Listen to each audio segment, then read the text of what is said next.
We listen and we don't judge អ្នកទាំងអស់គ្នាគិតថាពាក្យមួយហ្នឹងឯងពេលយើងនិយាយទៅគឺវាជាពាក្យសាមញ្ញធម្មតាឯងតែចំពោះអ្នកដែលមានបញ្ហាផ្លូវចិត្តវិញពាក្យហ្នឹងគឺវាមានសារៈសំខាន់សម្រាប់ពួកគេដោយសារតែពាក្យហ្នឹងឯងដែលជួយលើកទឹកចិត្តរបស់ពួកគេដើម្បីឲ្យពួកគេបញ្ចេញនៅមតិយោបល់របស់ពួកគេទៅកាន់អ្នកដទៃទៀតពេលខ្លះយើងទៅសុំជំនួយពីគេប៉ុន្តែគេបែរជាអត់ listen ឬក៏គេ listen ហើយគេចាស់យើងវាធ្វើឲ្យយើងនឹងមានអារម្មណ៍ថាយើងនឹង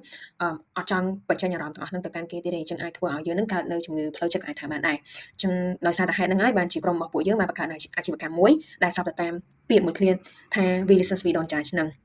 ចឹងអាជីវកម្មយើងបង្កើតឡើងដើម្បីអ្វីចឹងទី1យើងបង្កើតអាជីវកម្មនឹងឡើងដោយសារតែយើងបានធ្វើ problem analysis ទៅលើច្រើនចំណុចហើយយើងក៏បាន conclude វាមកត្រឹម3ចំណុចនេះដោយទី1យើងបាន analyze ឃើញថាមនុស្សភាគច្រើនគាត់មាន internalized stigma គឺមានន័យថាគាត់មានភាពខ្មាស់អៀនគាត់អត់ហ៊ានបញ្ចេញនូវមតិអារម្មណ៍របស់គាត់ទៅកាន់អ្នកខាងក្រៅទេដោយសារគាត់គិតថាមនុស្សទាំងអស់ហ្នឹងអាចទុកចិត្តបានឬក៏អាចនឹងពួកគាត់អត់ទទួលបានអារម្មណ៍ថាពួកគាត់មានអ្នកជួយជំរុញអញ្ចឹងទៅហើយទី2គឺ accessibility to help មានន័យថានៅក្នុងប្រទេសយើងគឺមាន environment មួយដែលអត់ទាន់ទូលំទូលាយនៅក្នុងការបញ្ចេញនៅមតិអារម្មណ៍ពួកគាត់តាក់ទងជាមួយនឹងបញ្ហាផ្លូវចិត្តហើយចុងក្រោយគេគឺ fear of rejection គឺគាត់ខ្លាចនៅក្នុងការទៅសុំជំនួយពីគេហើយប៉ុន្តែគេអត់ផ្ដល់នូវជំនួយទៅកាន់ពួកគាត់វិញយើងបានធ្វើ problem validation ដែលយើងបានចុះទៅសម្ភាសបងៗនិងបងប្អូនផ្ទាល់នៅឯ RUPP ហើយយើងបានទទួលនៅលទ្ធផលដោយបានបង្ហាញនៅលើ screen នេះអញ្ចឹងគឺមាននៅបញ្ហាផ្លូវចិត្តដែរហើយពួកគាត់ភាគច្រើនគឺមាន mood swing ហើយនិង irritability ហើយ current situation របស់គាត់ហ្នឹងឬក៏ current solution របស់គាត់ហ្នឹងគឺគាត់ជ្រើសយកនៅការគេងជាជាងការបញ្ចេញនូវមតិអារម្មណ៍របស់គាត់ដើម្បីឲ្យអារម្មណ៍របស់ពួកគាត់ហ្នឹងធូរស្រាលហើយយើងក៏បានយកនៅ statistic មួយទៀតពីអ៊ីនធឺណិតពី source ដែលអាចទុកចិត្តបានដោយយើងឃើញថានៅក្នុងប្រទេសកម្ពុជាមានករណីធ្វើអត្តឃាតចំនួន212ករណីនៅក្នុងឆ្នាំ2024ហើយភាគច្រើនគឺជាមនុស្សប្រុសហើយបន្ទាប់មក39%នៃអ្នកធ្វើអត្តឃាតហ្នឹងគឺធ្វើឡើងនៅភ្នំពេញហើយចឹងទៅយើងក៏មានកំណត់មួយថាយើងនឹងចង់បង្កើតនៅអាជីវកម្មមួយដើម្បីជួយដោះស្រាយបញ្ហារបស់ពួកគាត់ដោយយើងបានបង្កើតនៅ Silent Eco ដែលជា platform មួយដើម្បីឲ្យពួកគាត់បញ្ចេញនូវមតិអារម្មណ៍របស់ពួកគាត់ក៏ដូចជា confession ហើយនិង struggle ហើយយើងក៏មាននៅអ្នកជួយដើម្បីដោះស្រាយបញ្ហារបស់ពួកគាត់ផងដែរហើយ Silent Eco មានន័យខ្លះ Silent Eco ហ្នឹងគឺជាកន្លែងមួយដែល self confession space មានន័យថាពួកគាត់អាចបញ្ចេញមតិអារម្មណ៍របស់ពួកគាត់បានដោយ anonymous អត់បញ្ចេញនៅអត្តសញ្ញាណរបស់ពួកគាត់ទេហើយនៅក្នុងហ្នឹងយើងក៏មានជា professional help ដែល help ដោយខាង professional therapist ចុងក្រោយគេគឺយើងក៏មានជា supportive community មានន័យថាជា community មួយដែលយើងចេះជួយគ្នាទៅវិញទៅមកនៅក្នុងការដោះស្រាយបញ្ហាក៏ដូចជួយគ្នារកដំណោះស្រាយដើម្បីឲ្យពួកគាត់មានផ្លូវចិត្តផ្លូវអារម្មណ៍កាន់តែល្អប្រសើរជាងមុនហើយ target customer របស់យើងគឺយើង target ទៅ all gender ហើយយើង target ជាពិសេសទៅលើយុវវ័យដែលមានអាយុពី15ទៅ25ឆ្នាំ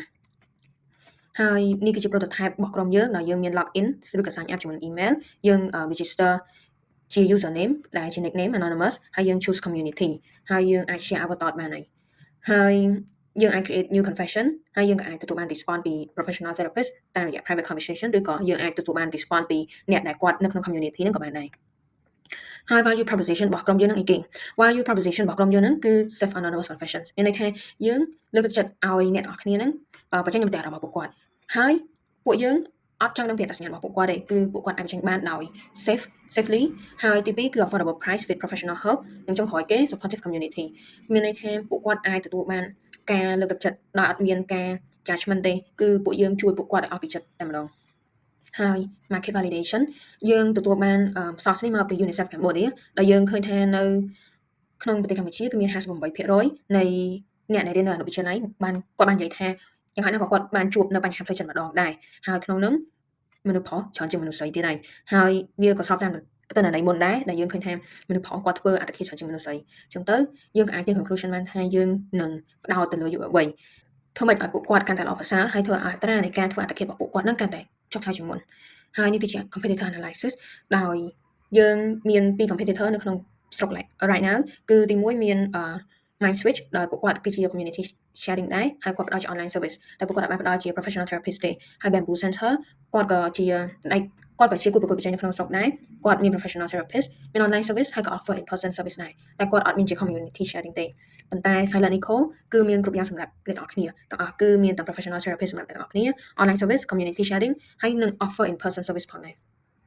revenue stream របស់យើងគឺយើងទទួលបានមកពី3កន្លែងគឺទី1យើងទទួលបានមកពី advertising ad ហើយនិង sponsor ដែលគាត់ដាក់ advertising នៅក្នុង platform របស់យើងទី2យើងបានមកពី ad free account គឺយើងឆាយពួកគាត់$1នៅក្នុងមួយខែដោយពួកគាត់អាច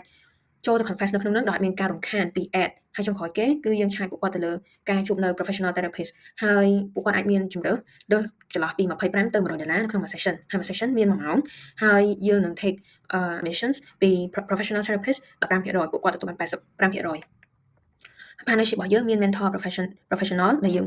ដោយសារ platform របស់យើងinclude នៅ professional therapist ចឹងយើងធ្វើ partnership ជាមួយនឹងពួកគាត់ education center ហើយនិង HR department ពួកយើងចង់ឲ្យពួកគាត់ជួយផ្សព្វផ្សាយនៅ platform របស់យើងទៅកាន់បុគ្គលិកនិងសិស្សរបស់គាត់ social media influencer ពួកយើងចង់ឲ្យពួកគាត់ចែករំលែកនៅ platform របស់យើងទៅកាន់ follower របស់គាត់ដើម្បីឲ្យវាកាន់តែរីកចម្រើន